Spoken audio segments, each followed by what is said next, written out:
Olá, bom dia. São 7 horas e 55 minutos, quinta-feira, 7 de maio. Essa é a TV Senado. Eu sou André Ricardo e você está assistindo ao Senado Agora. A emenda constitucional que aumenta de 70 para 75 anos a idade para a aposentadoria compulsória dos ministros do Supremo Tribunal Federal, do Tribunal de Contas da União e dos Tribunais Judiciários Superiores vai ser promulgada em sessão do Congresso esta manhã, às 11 horas. Os ministros, se desejarem, ficarão mais 5 anos, mas apenas se desejarem. É uma circunstância hoje biológica, é uma imposição. E essa proposta de emenda à Constituição, ela reduz despesas, porque só no Supremo Tribunal Federal nós temos caso de um ministro já para 3 aposentados. É evidente que a presidente da República e o vice-presidente perderam poder, porque só no Supremo Tribunal Federal eles deixam de indicar 5 ministros. Mas isso é bom para o Brasil, é bom para o Judiciário e significa que no momento da crise, da dificuldade, o poder político não escolheu o caminho da politização do Supremo Tribunal Federal.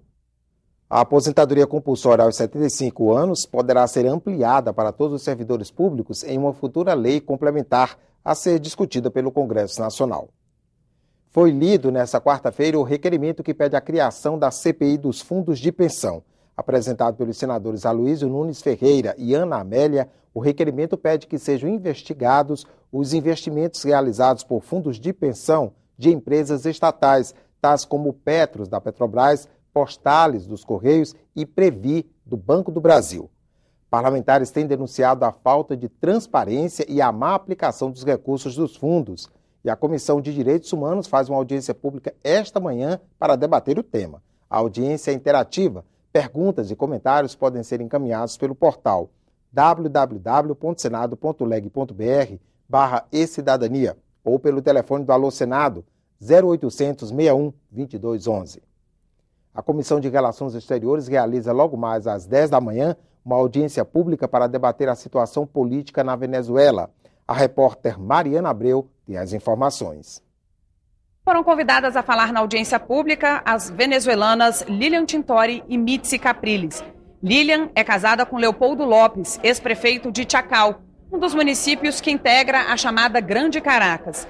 Ele está detido desde o início do ano passado, acusado de incitar a violência em manifestações contra o chavismo, que deixaram 43 mortos. Já Mitzi é a esposa de Antônio Ledesma, prefeito de Caracas. Ele foi preso em fevereiro deste ano por agentes do Serviço Bolivariano de Inteligência, acusado de conspirar contra o governo do presidente Nicolás Maduro.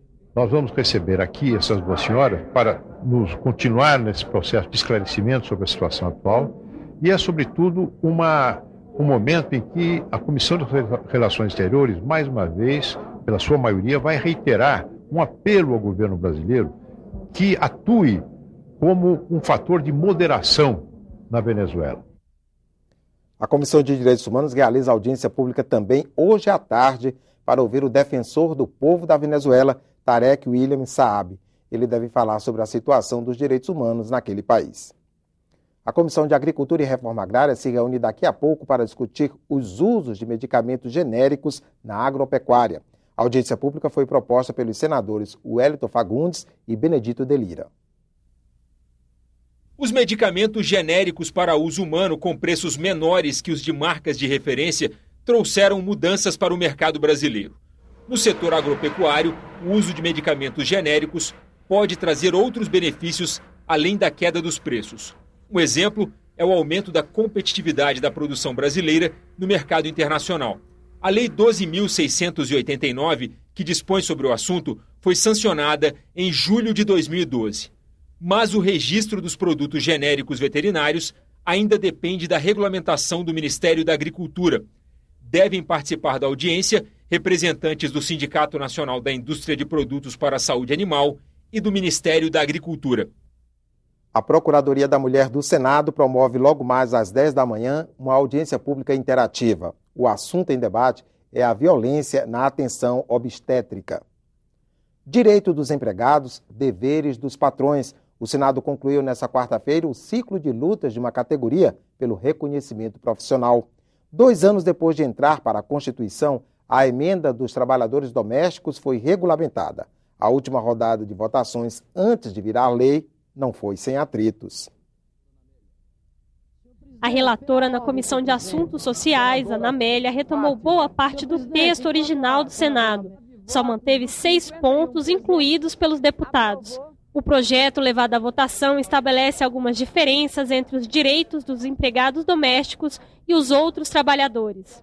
8% de INSS patronal, ao invés dos 12% que o governo pretendia aprovar. Os empregadores podem deduzir do imposto de renda valores gastos com o INSS. Os trabalhadores ficam obrigados a pagar a contribuição sindical com 1 dia de salário por ano, 3,2% recolhidos mensalmente para bancar a multa em caso de demissão sem justa causa.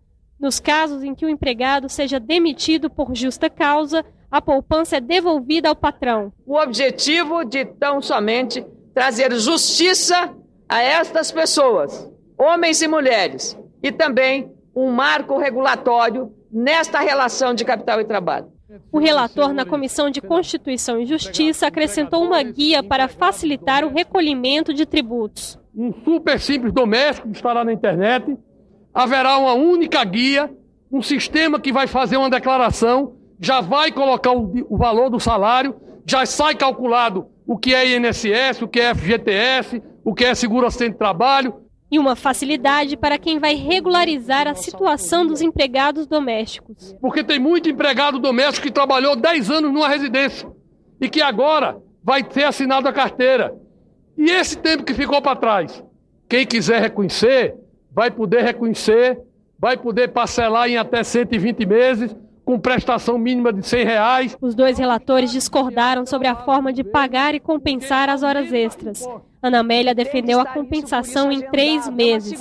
Para Jucá, as 40 primeiras horas extras devem ser pagas em 1 mês. O restante seria compensado em até 1 ano. A regulamentação do trabalho doméstico ainda tinha pontos sem acordo quando chegou ao plenário. O senador Lindbergh Farias questionou a redução do INSS patronal de 12% para 8% e a alíquota mensal para bancar a multa rescisória. Tem um empregador que está numa situação financeira difícil, está ali naquela conta guardado 10 mil do FGTS, ele apertado. É uma indução para que ele faça demissão por justa causa e se aproprie daqueles recursos. Para o senador Randolph Rodrigues, as diferenças no texto poderiam criar uma subcategoria profissional. À luz de criar diferenciações, de não garantir a paridade e de, inclusive, criar inconstitucionalidades, nós não podemos criar alguns direitos a mais para todos os trabalhadores e direitos a menos em relação às empregadas domésticas. Depois de muita discussão, prevaleceu o texto defendido pelo senador Romero Jucá. O patrão paga 8% de INSS e recolhe 3,2% ao mês para pagar a multa em caso de demissão sem justa causa. A decisão foi criticada por senadores que acreditam que a retirada da multa de 40% no FGTS fragiliza a situação do empregado doméstico. O plenário também decidiu que as 40 primeiras horas extras devem ser pagas no mês e o que exceder pode ser compensado em até 1 ano. Se um empregado doméstico recebe R$1.000, o pagamento do empregador será os R$1.000 do salário mais R$200, ou seja, 20%, somando todos esses encargos. INSS, FGTS, seguro-acidente de trabalho e multa por demissão sem justa causa, se for o caso de ocorrer. O Senado vai pedir que o Tribunal de Contas da União investigue o Banco Nacional de Desenvolvimento Econômico e Social, BNDES. O objetivo é descobrir se há irregularidades nas operações de crédito do banco com entidades privadas e governos estrangeiros desde 2007. O requerimento do senador Cássio Cunha Lima, líder do PSDB, foi aprovado na sessão plenária desta quarta-feira. Na segunda audiência pública para debater a MP do futebol, senadores e deputados ouviram representantes de entidades de classe. A medida provisória trata do refinanciamento das dívidas dos clubes, que chegam a 4 bilhões de reais. Mas para os participantes da audiência pública, os problemas do futebol brasileiro vão muito além. Não adianta o clube achar que saneando suas dívidas com a Receita, né, e com a Previdência, que ele vai ficar livre, não, porque daqui a pouco começa a cair a execução. Não há jogo de futebol sem um árbitro em campo. Então, a nossa preocupação é de sermos ouvidos, né, e de ter uma participação maior nas decisões que envolvem o futebol brasileiro. Hoje, no Brasil, os treinadores não têm garantia nenhuma. Não registram um contrato que já está na lei há 20 anos, que não foi regulamentada, mas não tem contrato registrado. Além de sugestões de entidades ligadas ao futebol, senadores e deputados defendem mudanças na MP, que já recebeu quase 200 emendas. A MP, da maneira como ela foi colocada, e quero lembrar os senhores que ela já passa a vigir na hora em que ela é promulgada pela Presidente da República, não teve adesão de um único clube de futebol. Essa questão do passivo trabalhista, esse realmente foi um ponto que essa medida provisória não cobriu, nem pode, do ponto de vista legal, cobrir, mas a gente não pode ignorar que esse é um problema gravíssimo. Para alguns clubes é o que pesa mais. Eu tenho clareza de que ela vai sofrer muitas modificações para melhor. Eu vou tentar avançar ao máximo, sem perder o foco na espinha dorsal. Mas o que for consensual e for viável de expandir em termos de contribuir para a reestruturação do futebol, eu vou acolher. Aprovado o relatório da medida provisória 668, que elevou as alíquotas da contribuição para o PIS/PASEP e da COFINS na importação de bens, e faz parte do ajuste fiscal do governo. A MP ainda precisa ser aprovada pelos plenários da Câmara e do Senado para não perder a validade. Ficamos por aqui. No decorrer do dia você acompanha outras informações nos boletins do Senado agora. Enquanto isso, continue assistindo a nossa programação.